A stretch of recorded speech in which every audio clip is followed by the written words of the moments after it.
Hey, how's it going? Hope you're doing well. Hope you're having a great day. So today I want to talk about self-driving cars and trucks and kind of where we're at with them. There's been some major shifts in the industry that are really causing it to move along. Today I want to talk to you about artificial intelligence and more importantly the new thing that's coming along, something called artificial general intelligence, and how that's going to impact the self-driving, or I like to call them autonomous vehicle market. Kind of what happened is before AI was, when they'd write artificial intelligent programs, they would be task specific. Like you'd make a chess program and that's all it could do is play chess. Your car has a computer on board that's specifically designed to run your car. To go and ask that same computer or the people behind it, say, hey, can you make it run my refrigerator or my microwave oven? That would be a daunting task. You'd say it is, you're better off making a specific computer just to run your microwave oven.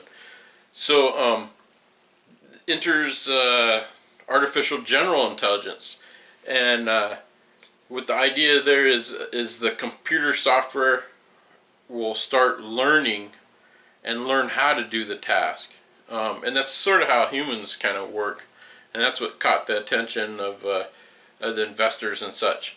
And people were like, well, how can a computer learn how to do something? Well, I'm going to back up and tell you a little story about something that's been happening. There's a program called DeepMind, and they started writing software based on the theories of trying to get the computer to learn on its own.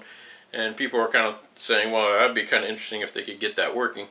And it really caught the attention when they started taking old Atari games and letting the program learn how to play those games, and then it started becoming like superhuman skill levels on these video games, and that caught the industry, all kinds of people, by storm, and woke up some things. So much so that Google decided, I think that's part of the reason why they restructured their company. They saw such a game changer coming in. You start with search engines, and then all of a sudden this thing called AI starts popping up. And they laid down $500 million and acquired DeepMind, and had them rebrand and start out with a software program called AlphaGo.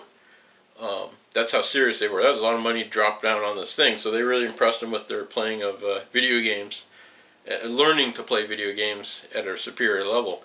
And so then they said, well, the holy grail of artificial intelligence is to try to play. Everybody's done chess, and again, that's a purpose-driven thing. Let's see if we can write some software that could learn to play the game of Go, which is very dynamic and very hard to program for.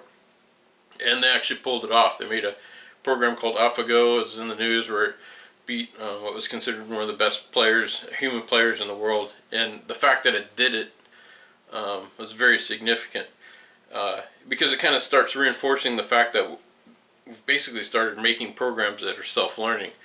Where that's going with cars is now they're also working on simulators, so where you could take this software, put it in you've played video games where you're driving like on a racetrack and stuff. They're very realistic. You could start putting these cars, or these software into simulators like that, and it could learn how to run a racetrack or something to such an extent. You could even show it like old footage of real races and stuff like that, to where I think that they're probably at the point where they could probably take an artificial intelligent car and run it like in a NASCAR race, a stock car class or something, and it would probably do well, if not win the race.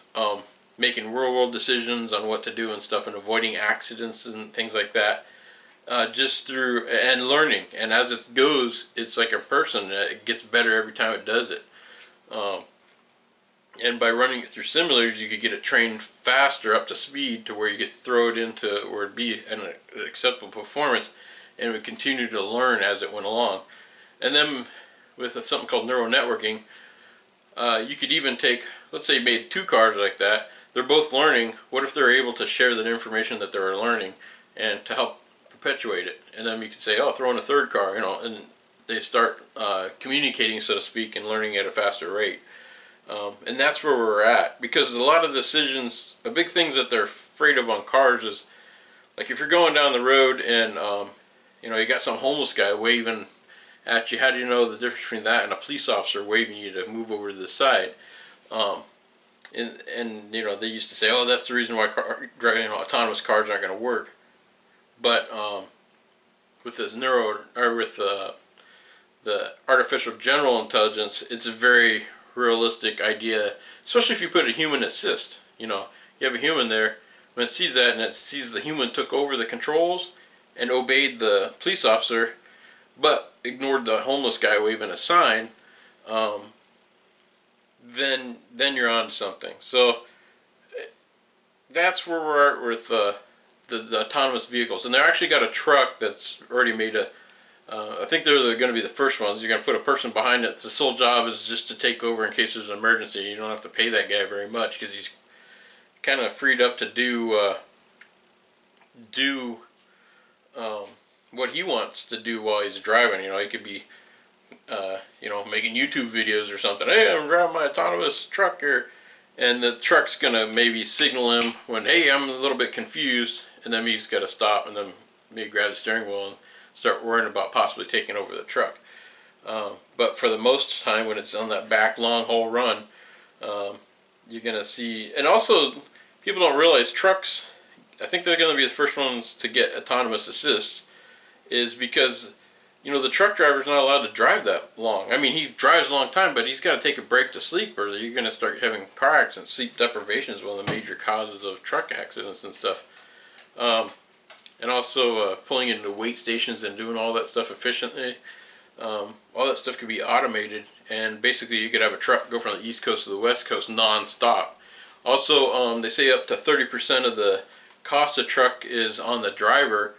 A good driver will save 30% of his fuel, to where often a driver who's driving very aggressively trying to get from point A to point B will actually eat up all the profits into the gas he used, thinking, you know, you see all the truck passing on the hill? Those guys are actually probably hurting the company because they're not getting anywhere. They're holding up traffic, and they're using an enormous amount of extra fuel, versus the guy is taking the hill slow and maybe doing fast downhills. That guy's probably saving that company up to 30% on fuel costs, and not wasting all his fuel trying to pass another truck going up a hill. Anyways, so that's where the autonomous vehicles are really going to kick in, because they're going to drive that car at the maximum legal speed at optimum fuel economy, and it's going to go non-stop 24/7 until it gets to its destination. That's big, versus pulling over, maybe switching out a driver or taking a rest break, which they should do. You know, we're humans, we got to take rest, to where an autonomous vehicle wouldn't. Anyways, a little bit of a long video, but it's kind of big news, and it's really getting close to where we're going to start seeing more. I think we're going to see I'm surprised they haven't done this already. I think we're going to see a NASCAR race next, probably, where they take a car that learned through simulators, ran a few practice runs on the track, got up to speed, and then they're going to drop it into like a stock NASCAR stock class, and the thing's going to beat all the human racers on the track, avoid the collisions and accidents and everything, and that would be huge. People would just, I mean, that would be a big game changer watch thing. NASCAR is pretty huge, and that's something that's doable, and I'm surprised nobody's done that. If you hear anybody doing that, let me know, because that'd be really interesting, and I think that would be the next big thing to kind of like show where AI is in inside the autonomous vehicle arena. Anyways, hope you found this video interesting. If you liked it, give me a thumbs up, and subscribe to my channel if you want to see more videos like this. And I hope you have a great day.